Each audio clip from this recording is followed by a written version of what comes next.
आप जैसे नफरती एंकर जो हैं देश में लोगों को बांटने का ही काम करते हैं। मेरी बात सुनिए ना, मेरी बात सुनिए ना, मेरी बात सुनिए। नफरत फैलाने में चारा नहीं बनता। अरे भाई चारा कौन बन रहा है? आप मेरी गौर से देखिए इस एंकर को। इस एंकर का नाम अतुल अग्रवाल है। ये हिंदी खबर न्यूज चैनल के मालिक हैं।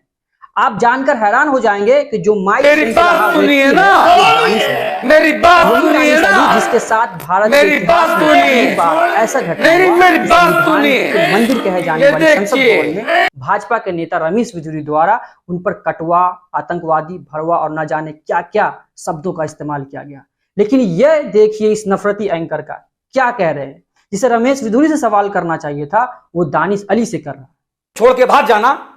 क्या दानिश अली साहब लोकसभा में यही काम कर रहे थे कि रमेश बिधूड़ी ने अपना आपा खो दिया, कि रमेश बिधूड़ी ने अपना आपा खो दिया? इस एंकर के बारे में और जान लीजिए, फिर मैं इस घटना के बारे में बताऊंगा कि आखिर दानिश अली इस एंकर के मुंह पर माइक क्यों फेंक रहा है। यह एंकर अतुल अग्रवाल है जो आज तक के एंकर चित्रा त्रिपाठी के पति है, जिनको इंडिया गठबंधन ने उन 14 नफरती एंकरों की लिस्ट में शामिल किया है जिनका बहिष्कार किया गया है। सोचिए, जब पत्नी ही ऐसी हो तो फिर पति का क्या आलम होगा। आज आपको दिखाएंगे दोस्तों कि ये एंकर किस तरह के शब्दों का इस्तेमाल दानिश अली से सवाल पूछते वक्त कर रहा है। कायदे से देखें तो इन्हें रमेश बिधूरी जैसे नफरती और संघी मानसिकता वाले सांसद से सवाल पूछना चाहिए था, लेकिन ऐसे गोदी एंकरों से क्या ही उम्मीद किया जा सकता है। वो तो उनका बचाव करते नजर आ रहे हैं। अतुल दानिश से ये कहते हैं कि रमेश बिधूरी को आपने ही उकसाया होगा या गुस्सा दिलाया होगा, जिसकी वजह से वो सदन में इस तरह के शब्दों का इस्तेमाल करने पर मजबूर हो गया। बताइए कितना बचाव कर रहे हैं, जैसे उनके कोई रिश्तेदार हो। देखिए ये वीडियो। मैं क्या कह रहा हूं? आप मुझे नफरती एंकर कहोगे कहो, लेकिन देश अच्छा करो। क्रिमिनल देश अच्छा करने का काम आपका भी हम है। सबका है। आप दिन भर नफरत फैलाते हैं। आप दिन भर नफरत फैलाते हैं। एक घटना बताइए। आप दिन भर नफरत हिंदी फैलाते खबर हैं। की एक खबर बताइए। आप दिन भर नफरत फैलाते हैं। आप अभी भी नफरत फैलाने का काम कर रहे हैं भाई। आप जैसे एंकर अभी भी नफरत फैलाने का काम कर रहे हैं। आप इस देश में सिर्फ नफरत फैलाने का काम करते हैं। छोड़ के भाग जाना। क्या दानिश अली साहब लोकसभा में यही काम कर रहे थे कि रमेश बिधूड़ी ने अपना आपा खो दिया? शर्म आनी चाहिए ऐसे एंकरों को। कैसे इस देश का ये चौथा स्तंभ बन सकता है जो किसी अमर्यादित व्यक्ति को सही साबित करने में लगा है। उस दिन सदन में जो हुआ वो पूरे देश के लिए शर्मसार करने वाली घटना थी।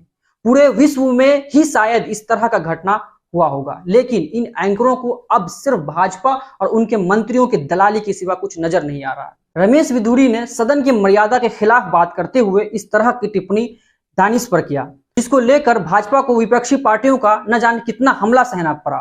खुद रक्षा मंत्री राजनाथ सिंह आकर माफी मांगते नजर आए।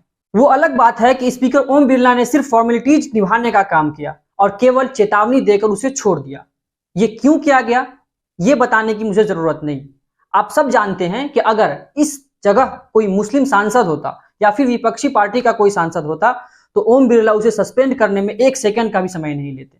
देश में तमाम बड़े नेता इनका आलोचना करते नजर आ रहे थे, लेकिन इस अतुल अग्रवाल को ना जाने किस तरह का प्रेम है रमेश बिधूरी से, न जाने किस तरह का लगाव है। इस एंकर की कई करतूतें हैं। जैसे ये जान लीजिए कि ये घटना 25 जून 2021 की है। एक बार ये जनाब किसी महिला मित्र के साथ उनके घर गए हुए थे। इसी बीच उनकी पत्नी यानी चित्रा त्रिपाठी ने उसे कॉल किया। मैडम का कॉल आते ही वो आनंद फानन में वहां से भागने लगे। वो पकड़ा ना जाए इस डर से उन्होंने लूट की झूठी खबर अपने फेसबुक पर पोस्ट किया, लेकिन जनाब उस रात वह महिला मित्र के यहाँ डिनर पर थे। जब अतुल अग्रवाल को पुलिस ने बोला कि अगर आपके साथ कोई लूट की घटना हुई है तो थाने में आकर रिपोर्ट लिखवाइए, लेकिन वो नहीं गए क्योंकि उसके साथ ऐसा कुछ हुआ ही नहीं था। फिर नोएडा पुलिस ने खुद ही इस घटना की हकीकत जानने के लिए अपनी तरफ से केस दर्ज कर जांच करनी शुरू की। फिर पता चला कि पत्रकार उस रात अपनी एक महिला मित्र के साथ थे। रात में वो ओयो होटल में भी रुके थे। इसी दौरान उनकी पत्नी का फोन आया और उन्होंने निजी कारणों का वजह से झूठी कहानी गढ़ी। आप जान सकते हैं कि ऐसे पत्रकारों से क्या इस देश की जनता उम्मीद रख सकती है। कुछ तो बाकी रह जाए इसमें, इसके अंदर ईमान, धर्म या अपने जनता, अपने दर्शकों के बीच कुछ तो ईमानदारी बचा कर रखे, पर कुछ बाकी नहीं है। आपकी क्या राय है इस घटना पर? हमें कमेंट कर जरूर बताएं, और ये वीडियो अच्छा लगा हो तो चैनल को सब्सक्राइब करना ना भूलें। मिलते हैं ऐसे ही किसी वीडियो में, तब तक के लिए अपना ख्याल रखें। धन्यवाद।